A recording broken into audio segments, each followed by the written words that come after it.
everyone. I'm Aishwarya Saxena and I welcome you to my YouTube channel, that is Attract English by Aishwarya Saxena. Friends, as you know, currently we are working on a series related to tense and its types. And in my last video, we solved some questions related to the 4 subtypes of the type past tense. And now we are at the last point, at the last slot of this series, that is the future tense. Today we are going to start with the very first subtype of the type future tense, that is future indefinite tense, and it is also known as future simple tense. Now, when do we use it, or what is the requirement of this type of tense? When we simply want to convey an action that is going to take place in future, anytime in future, then we use future indefinite or simple future tense. Okay? Now let's have a look at the format for framing sentences in future indefinite. The sentence always starts with a subject. The subject is either a noun or a pronoun. Nouns are basically names. Name of any person, place, thing, object, animal, etc. And pronouns are the words that replace or describe noun, like he, she, it, they, etc. So these are subject. Then plus will slash shall slash auxiliary verb. Okay, will and shall are also auxiliary verbs. Here what I mean to say is that after writing the subject, you will use an auxiliary verb that means a helping verb, like will, shall, may, might, can, should, could, must. Okay, these are all auxiliary verbs. Then plus first form of verb. Now this is the main verb. Before this we used a helping verb or auxiliary verb, and then we will use the first form of verb, that is the main verb. Then plus object. Objects are words that answer the question why, where, who, whom, okay, in order to complete the meaning of the sentence. So this is the format. Now let's understand this format well by discussing some examples. First, I shall read newspaper tomorrow. Here I is a pronoun, it is the subject. Then shall. Remember, shall is always used only and only with I and we pronoun. Then read. Read is the main verb, and also it is the first form, the present form of verb. Then newspaper tomorrow. Newspaper is answering the question what? I shall read what newspaper, and when? Tomorrow. So this is the object. Okay, I guess I'm clear that how you have to frame sentences using this format in future indefinite. Second, they will go to Mumbai. So this sentence is talking about an action that will take place or that is going to take place in future. They, it is the subject, then will, then go, again it is the main verb, and will is the auxiliary verb. Where? Mumbai. Okay, so Mumbai is answering the question where, completing the meaning of this sentence. They will go to Mumbai. So it is an action which will take place in future. Next, I may come on Monday. Here I is the subject, may is auxiliary verb. May means there is a probability. It is possible that I may. Then come. Come is the main verb. Alright, the first form of this come verb. Then on Monday. On Monday is answering the question when. When would I come? I may come on Monday. Again, since it is talking about a point of time that will come in future, that is Monday, so it is in future tense. So this is how we basically frame sentences in future indefinite tense using this format. Now we'll have a look at framing negative sentences in future indefinite tense. For this also we have a different format, but if you have well understood the previous format, or I should say the very first format of this video, then you will be easily able to understand the rest of the formats too, because all the other formats are derived from that first one, or I can say you can understand them by making small changes, minute changes in the first format only. Okay, let's see. Here for framing negative sentences, we'll start the sentence with subject, that is again going to be either a noun or a pronoun, then plus auxiliary verb, that is the helping verb, then plus not. Why? Because we are framing negative sentences. So this not will introduce negation to the sentence.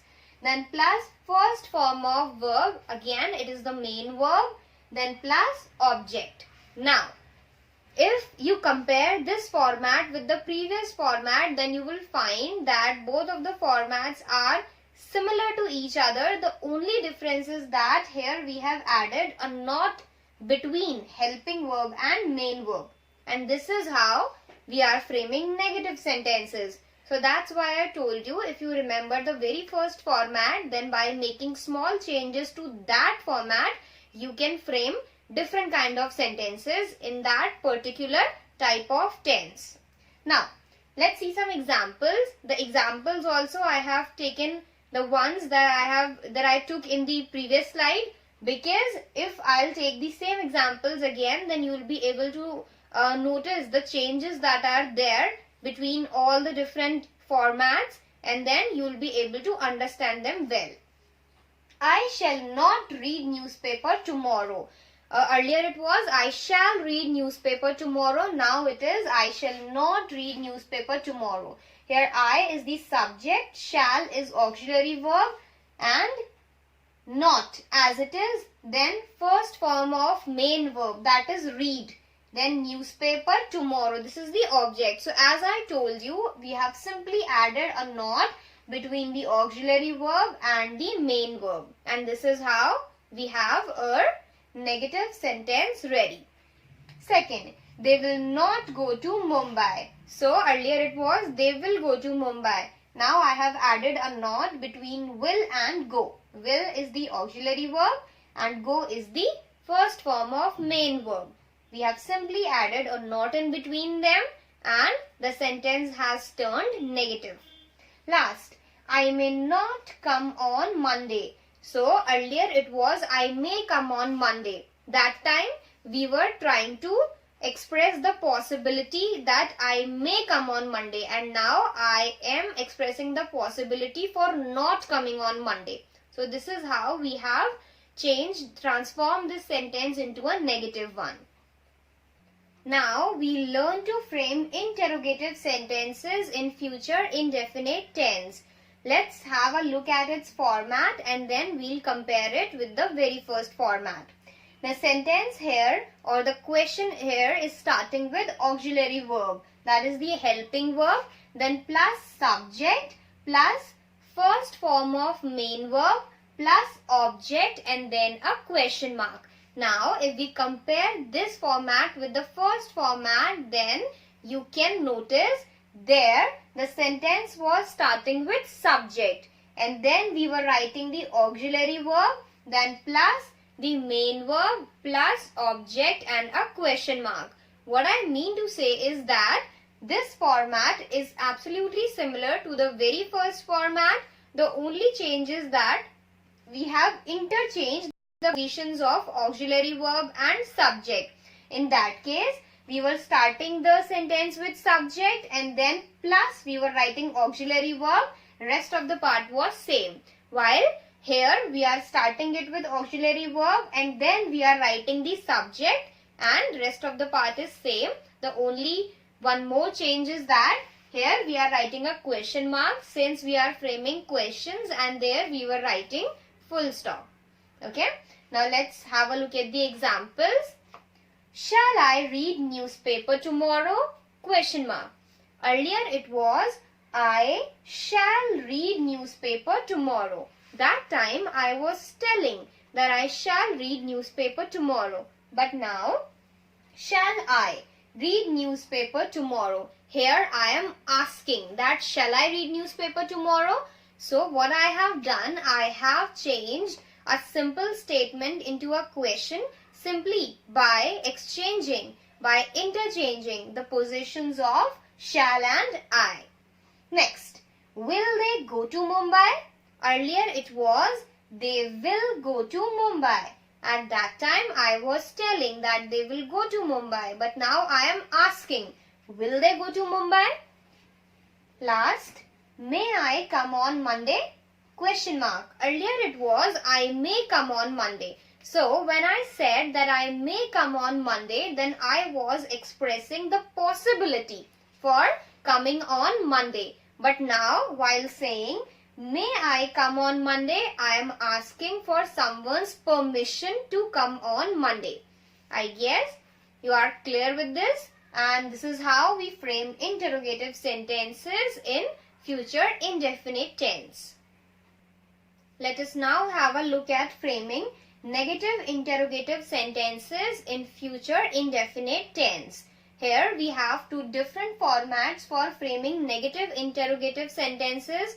Both of these formats are correct and they can be used in any situation regardless of any kind of condition imposed on them. Okay, but it's just the case that there are two formats, that is why I'm sharing both of them. But there is no such condition that the first one should be used if so and so condition is satisfied and the second one has some different conditions. There is nothing like that. Both of them have same application and are used in similar way.